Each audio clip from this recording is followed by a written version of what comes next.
Tatapan sedih anak-anak Uswatun korban pembunuhan di Ngawi, kini tinggal bersama nenek. Raut sedih nampak menggelayuti wajah anak-anak Uswatun Hasanah korban pembunuhan di Ngawi, Jawa Timur. Anak-anak korban Uswatun Hasanah terlihat pilu saat ditemui oleh petugas kepolisian sektor Blitar yang saat ini tinggal bersama neneknya. Tampaknya putra dan putri korban sudah mengetahui bahwa ibu mereka telah meninggal dunia. Untuk diketahui, Uswatun Hasanah yang menjadi korban pembunuhan dan ditemukan di dalam koper merah adalah warga asli Blitar.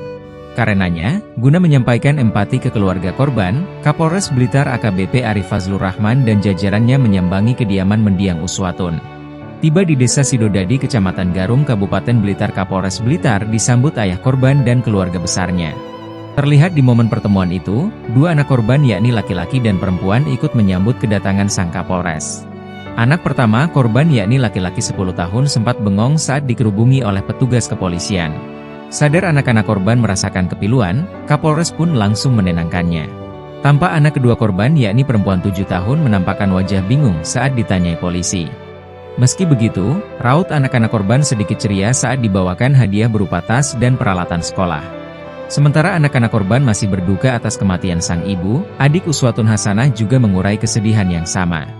Di depan awak media, adik almarhumah Uswatun bersaksi bahwa kakaknya adalah sosok yang baik semasa hidup.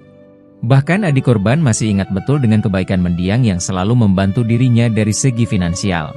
Tak cuma itu, adik Uswatun juga menyebut bahwa selama ini korbanlah yang jadi tulang punggung keluarga.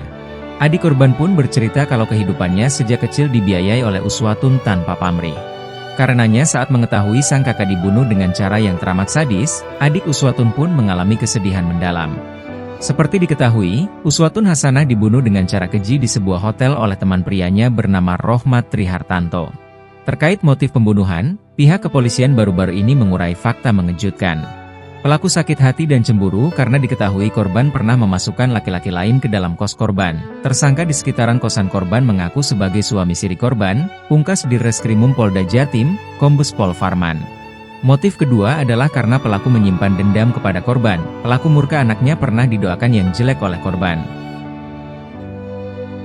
Download Tribun X sekarang, menghadirkan lokal menjadi Indonesia.